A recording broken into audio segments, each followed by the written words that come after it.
everyone. Welcome to the next topic in the series of Microprocessor 8086. In today's lecture, I'm going to explain pipelining architecture in Microprocessor 8086. What is pipelining? Pipelining क्या है? ये instruction को execute करने के time अगर आप same time कोई दूसरा इंस्ट्रक्शन फेच कर लेते हैं तो इस प्रोसेस को कहा जाता है पाइपलाइनिंग।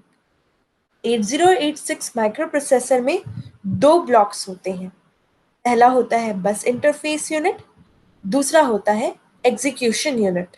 जो बस इंटरफेस यूनिट होता है ये बेसिकली रिस्पॉन्सिबल होता है इंस्ट्रक्शन को फेच करने के लिए। फेच करने का मतलब होता है मेमोरी से इंस्ट्रक्शन को माइक्रोप्रोसेसर में लाना। सेकेंड चीज, ऑपरेंड्स को रीड और राइट करने के लिए भी BIU यूज किया जाता है।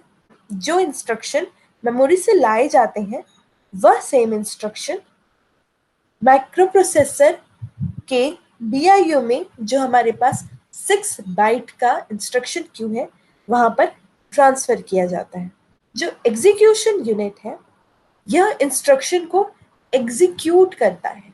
8086 के ये जो दोनों यूनिट हैं, बस इंटरफेस यूनिट और एग्जीक्यूशन यूनिट, यह असिंक्रोनसली काम करते हैं, मतलब अलग अलग काम करते हैं। जो इंस्ट्रक्शन का फेच और एग्जीक्यूशन वाला मैकेनिज्म होता है, इस मैकेनिज्म को पाइपलाइनिंग कहा जाता है। तो पाइपलाइनिंग का कॉन्सेप्ट है, ये सबसे पहले इंटेल द्वारा दिया गया था जब इंटेल ने पहली बार 8086 प्रोसेसर्स बनाए थे। इंटेल के इससे पहले वाले माइक्रोप्रोसेसर्स में पाइपलाइनिंग का कॉन्सेप्ट नहीं था। इसके पहले 8085 जो माइक्रोप्रोसेसर था उसमें पाइपलाइनिंग का कॉन्सेप्ट नहीं आया था। जो मेन आइडिया है पाइपलाइनिंग को इंट्रोड्यूस करने का वह यह है कि जो आपका प्रोसेसर है उसे हमको फास्ट बनाना है। आपके प्रोसेसर की स्पीड बढ़ाने के लिए पाइपलाइनिंग कॉन्सेप्ट लाया गया है।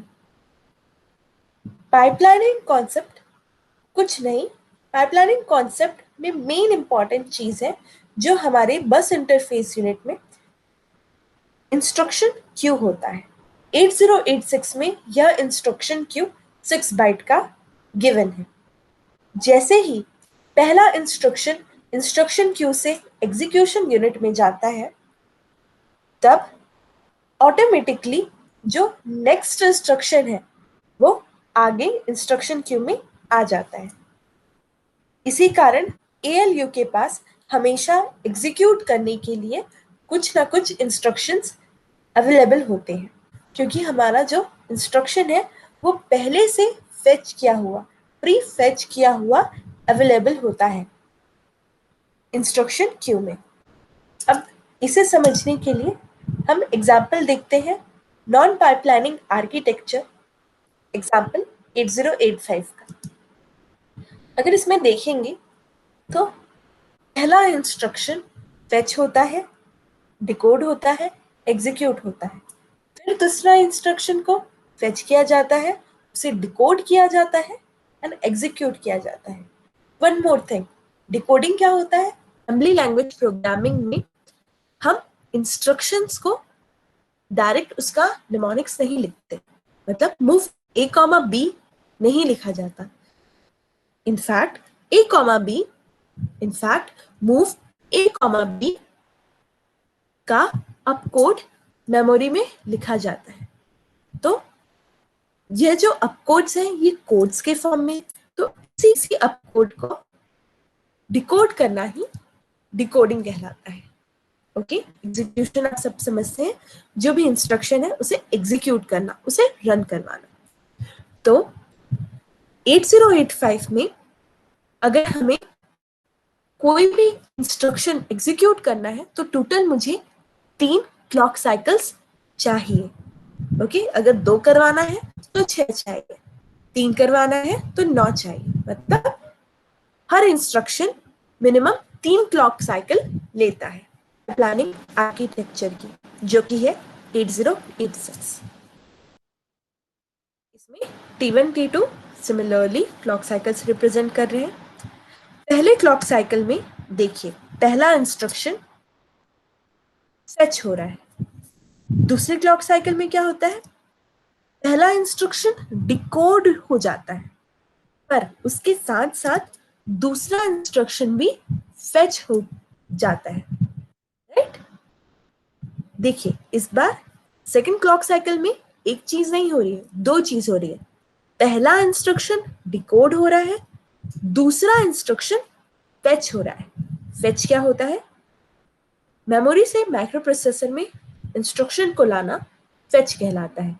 ये फेच कहाँ पे ला के रखते हैं हम लोग, हम इंस्ट्रक्शन को मेमोरी से माइक्रो प्रोसेसर में लाके इंस्ट्रक्शन क्यू में सेव करते हैं। थर्ड क्लॉक साइकिल चेक करते हैं।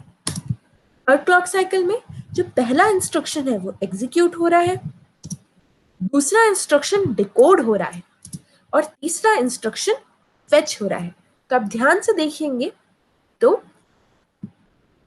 थर्ड क्लॉक साइकिल में हमारे पास तीन चीजें हो रही हैं। पहला इंस्ट्रक्शन एग्जीक्यूट हो रहा है, दूसरा डिकोड हो रहा है, तीसरा फेच हो रहा है। नेक्स्ट देखते हैं T4 क्लॉक साइकिल में क्या हो रहा है। अब देखिए पहला इंस्ट्रक्शन तो कंप्लीट हो गया, फेचिंग से लेकर एग्जीक्यूशन तक पहला इंस्ट्रक्शन एग्जीक्यूट हो चुका है। तो अब इस पहला इंस्ट्रक्शन तो नहीं आएगा, लेकिन दूसरा इंस्ट्रक्शन क्या होगा, एग्जीक्यूट होगा। इसके साथ साथ जो तीसरा इंस्ट्रक्शन है, जो थर्ड इंस्ट्रक्शन है, वो डिकोड हो रहा है। ओके, T5 में अगर मैं देखूं तो तीसरा इंस्ट्रक्शन एग्जीक्यूट हो जाएगा एंड सो ऑन। तो इसमें इंपॉर्टेंट चीज ये है कि 8085 में दो इंस्ट्रक्शन को एग्जीक्यूट करने के लिए मुझे टोटल 60 स्टेट्स लगे थे। 8085 में एक इंस्ट्रक्शन को एग्जीक्यूट करवाने के लिए 3 लगते हैं, 2 को 6 लगते हैं, 3 को 9 लगेंगे।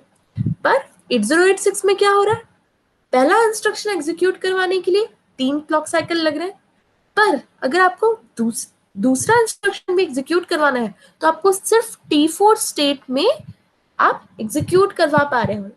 जो 8085 में 60 स्टेट्स लग रहे थे, वही 8086 में 4 क्लॉक साइकिल में आपका वह इंस्ट्रक्शन पूरा एग्जीक्यूट हो जाता है।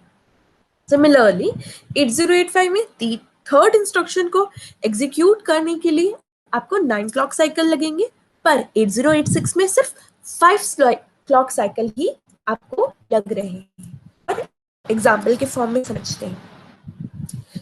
अगर आप ये फिगर देखें, फिगर में सबसे पहले हमने इधर कंसीडर किया है, दिस इज मेमोरी। इस चीज को हम मेमोरी कंसीडर कर रहे हैं। ओके, इस मेमोरी की वर्ड साइज कितनी है, 1 बाइट। मतलब एक मेमोरी एड्रेस में कितना साइज का आप डेटा स्टोर करवा सकते हो, 1 बाइट, 8 बिट का। ठीक है, मेमोरी में मैं क्या सेव करवा रही हूँ, मेमोरी में मैंने सेव करवाया है प्रोग्राम। तो मैं एज्यूम कर रही हूँ कि 10040 में जो भी अपकोड लिखा है, वो अपकोड अभी राइट नाउ वो अपकोड ईयू द्वारा, एग्जीक्यूशन यूनिट द्वारा एग्जीक्यूट करवाया जा रहा है।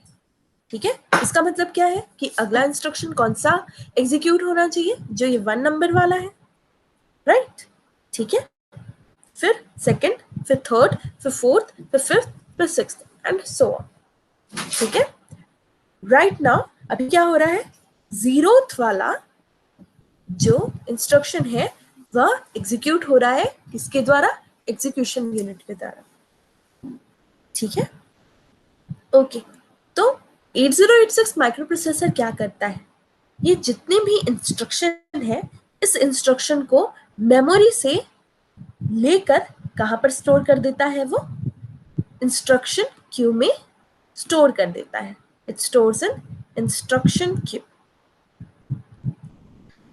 ठीक है, तो अब डायरेक्ट क्या होगा, अब इसको मेमोरी से डायरेक्ट लेने की जरूरत नहीं है। अगला इंस्ट्रक्शन उसे कहाँ मिल जाएगा, माइक्रो प्रोसेसर के अंदर ही जो आपका इंस्ट्रक्शन क्यू है वहां पर आपके पास अवेलेबल होगा अगला इंस्ट्रक्शन जो हमको एग्जीक्यूट करवाना है, राइट। तो इससे स्पीड 8086 की जो स्पीड है it has been increase rapidly, इसकी स्पीड काफी बढ़ जाती है। ओके, जिसका इंस्ट्रक्शन क्यू है, इसे ये ध्यान रखिएगा, ये 6 बाइट का इंस्ट्रक्शन क्यू दिया गया है 8086 में। एडवांटेज क्या क्या है पाइपलाइनिंग का? सबसे पहला एडवांटेज तो यही है कि प्रोसेसर की स्पीड बढ़ जाती है अगर आप पाइपलाइनिंग आर्किटेक्चर इंट्रोड्यूस करते हैं। सेकंड, सिस्टम का थ्रूपुट बढ़ जाता है और सिस्टम ज्यादा रिलायबल बन जाता है। होप आपको आज का लेक्चर क्लियर होगा। Thank you so much.